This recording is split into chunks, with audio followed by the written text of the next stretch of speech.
Comenzó el año 2012, un día, lunes al mediodía, me la pasé toda la noche buscándola, hice la denuncia a la policía, pedí un rastrillaje del 110, que es la radio patrulla que atiende casos de urgencia, y no se logró encontrarla, y así comenzaron a pasar los días. ¿Y cómo confirmas que se trataba de un secuestro? Porque hubo un vecino del edificio que vio que la estaban llevando como a la fuerza. Era un sujeto que la tenía sujetada de atrás y la obligaba a caminar, pero no se imaginó que la estaban secuestrando.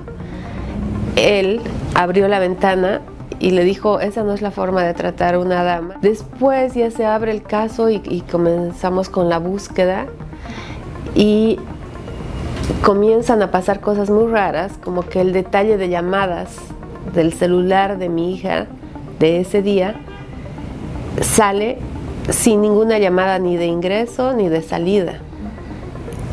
Hecho que era absolutamente falso, porque yo misma, desde que no llegó a mi casa, la comencé a llamar muchas veces, todo el mundo la comenzó a llamar. ¿Existe la sospecha de que el gobierno de ese momento pudiera estar detrás de este plagio? Exacto, por lo menos una parte o alguien de ese gobierno, porque ¿qué delincuente común tendría acceso para borrar un detalle de llamadas, y además de una empresa privada, porque no era la empresa estatal de telefonías? Yo comienzo a recibir una llamada todas las noches, todas las madrugadas, que durante 4 años me estuvieron diciendo que deje de buscarla de todas las formas.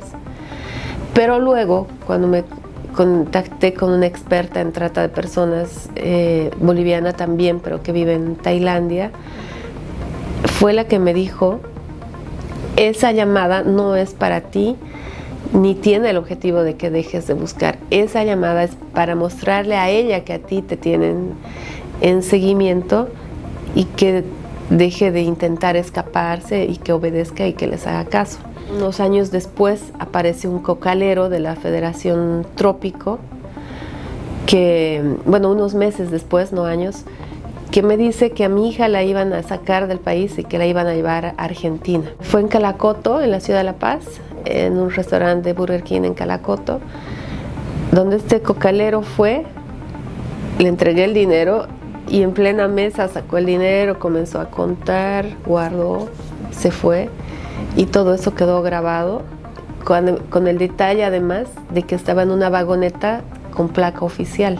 Entra nuevamente al Ministerio de Gobierno, lo capturan, pero no lo procesan en mi caso por trata de personas, sino por uso indebido de bienes del Estado. Le dan detención preventiva y luego lo hacen desaparecer. Pasan 7 años, y a los 7 años, a través de la investigación privada, comienzo a tener ya pistas y claves reales, pero los primeros investigadores privados que contrato pertenecían a los Carabineros de Chile, que se van a Bolivia a ayudarme a abrir los canales de comunicación y hacer un análisis de qué era más o menos lo que había sucedido. Y ahí comienzan a aparecer ya demasiada información. La veían a mi hija en muchos lugares al mismo tiempo. No sabíamos qué era real, qué no era, y yo comienzo a ir personalmente a todo, porque sentía que podía encontrar alguna prenda de ella, algún rastro, algo que solamente yo podía conocer. Y ya de ahí pasa el tiempo, junto con esas pistas más, y otros investigadores que comienzo a contratar en diferentes lugares, se hace más o menos como unos pasos que tenía que ir verificando. Y me voy a España. En España las cosas se abren totalmente y logro encontrarla. Pero la novedad fue que la persona que la tenía me dice, y en estos términos, que para mí ya eran muy duros en ese momento, que la propiedad no era de él, que la propiedad la tenía el SEBIN de Venezuela y que ellos se iban a comunicar conmigo. Al día siguiente, evidentemente, lo hacen y me piden que yo mande fotografías de los documentos de identidad para verificar si estábamos hablando de la misma persona. Envió las fotografías del carnet de identidad y del pasaporte de mi hija, y como a la media hora me responden que evidentemente estamos hablando de la misma persona y que sí se trataba de ella, y ahí me dicen que desde el mismo SEBIN le habían cambiado 4 veces la identidad y que ese era el motivo de verificar. Es decir, que aparecía como venezolana. Sí. O aparece. Que ella estaba siendo trasladada como venezolana. Y me dan el nombre con el que estaba en ese momento.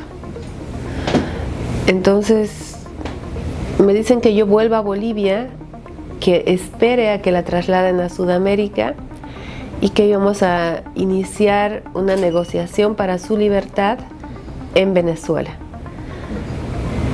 Yo hago caso de inmediato, retorno a mi país, y cuando yo estaba ahí se vuelven a comunicar conmigo y me dicen que me habían negado el ingreso a Venezuela y que la negociación la íbamos a hacer en Colombia, pero en la frontera con Venezuela. Entonces me voy a Colombia y evidentemente ahí iniciamos la negociación, pedí una nueva prueba de vida para verificar que esté en Sudamérica. Me permitieron verla a unos 20 metros de distancia. En la selva, en el campamento de ellos, en la selva, sí. Del ELN. Del ELN. Me recogen de Cúcuta, me vendaron los ojos y viajé como 2 horas y media más o menos. No sé si realmente era esa la distancia o si dábamos vueltas, no lo sé porque estaba con los ojos vendados. Pero sí, ahí me permiten verificar que ella ya estaba ahí. ¿Qué estaba haciendo ella? ¿Cómo la viste físicamente? Estaba en la puerta de una de las carpas. Estaba mucho mejor de lo que yo esperaba. Le habían cortado el cabello, estaba con el cabello más corto y se lo habían aclarado también. Estaba rubia, pero después yo la veía igual, pese que habían pasado 7 años, la veía igualita. ¿Te dieron ganas de gritar? No, totalmente. Fue una mezcla de emociones, tanto de alegría de ver que sí estaba viva y estaba bien, y la tristeza de no poder ir a abrazarla y irme con ella en ese momento. ¿Cuánto tiempo habíamos corrido? 7 años. 7 años. Uh-huh. Entonces ahí comenzamos a negociar, pero luego las exigencias que me hacían, aparte, el dinero no era mucho, era para su manutención, porque ya ahí dejaron de explotarla, ya estaba a salvo, se podría decir. Me comentaron que tenían ellos personal profesional para esos casos en que entregaban rehenes, y que le habían hecho algunas pruebas y que no tenía ningún tipo de adicción y que emocionalmente estaba estable. Bueno, me dieron así como un informe, pero todo verbal, nada escrito. ¿Qué te pedían para negociar? Y bueno, ahí fue cuando se comenzó a complicar la negociación, porque lo primero que me pidieron es que la presidenta de ese momento de mi país, que era Yanine Áñez, la presidenta transitoria, y que el expresidente de Colombia, Santos, estén el momento que me la entreguen y que ambos pidan que se reinicien las negociaciones de paz o las negociaciones para el Tratado de Paz. Entonces yo hice todo lo que estaba en mis manos para poder tomar contacto con ambos. No lo logré. El expresidente Santos estaba aquí en Estados Unidos, no estaba en Colombia.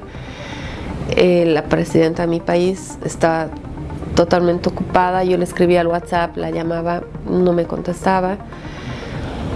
Tuve que retornar a Bolivia y ahí se me complicó más, porque me di cuenta que ese gobierno transitorio, por lo menos el ministro de gobierno, Arturo Murillo, se había vendido a la delincuencia, y más allá de intentar ayudarme, solo me hizo un contacto con el embajador de Colombia en Bolivia, que un señor muy educado, diplomático, pero no me sirvió. Y se complicó más cuando me pidieron un avión que vaya de Caracas a Suiza transportando dinero. Que si lograba conseguir el avión, no solamente me devolvían a mi hija, sino que me daban un porcentaje del dinero, que obviamente les dije que no me interesaba. Entonces llega la pandemia y todo se enfría. ¿Qué? Llega la pandemia y pierdo totalmente el contacto. Ya no tuve más contacto y tampoco podía retornar a Colombia hasta que nuevamente se abrieron las fronteras, y fue lo primero que hice. Logré recuperar el contacto con uno de los intermediarios, porque yo había estado enviando dinero y en uno de esos envíos me salía la dirección. Entonces, de ese intermediario tengo los documentos, tengo todo. Ahí intento que yo nuevamente comience a enviar dinero, pero yo le pedí una prueba de vida reciente, ¿no? Y fue que ese pedido se fue alargando, incluso tengo una llamada que salió en los medios de comunicación de Bolivia, donde él me llama y me dice: esta tarde voy a estar con Sarletcita, le tengo novedades, ya vamos a reiniciar la negociación nuevamente, pero esa tarde se vuelve en que mañana, que pasado, se alarga el tiempo y no volví a recibir la prueba de vida. ¿Con Estados Unidos has tenido algún contacto reciente con el secretario de Estado Blinken? ¿Qué futuro le ves a eso? Bueno, sí, recibí el reconocimiento de los Heroes Tip 2024, y en esa oportunidad tuve la posibilidad de hablar con los miembros del Departamento de Estado de Lucha contra la Trata de Personas. Yo necesito las huellas digitales de mi hija, de Sarlet, y es un trámite que la Fiscalía General de Bolivia no lo pudo lograr en los 12 años que estoy en la búsqueda. Entonces sí espero que ese trámite se acelere, que ahora ya pueda obtener las huellas. ¿Qué puede pasar después? Porque sé que con esas huellas puedo seguir todo el movimiento que comprobé que se hizo, para ver con qué identidad y de dónde y cómo la movieron.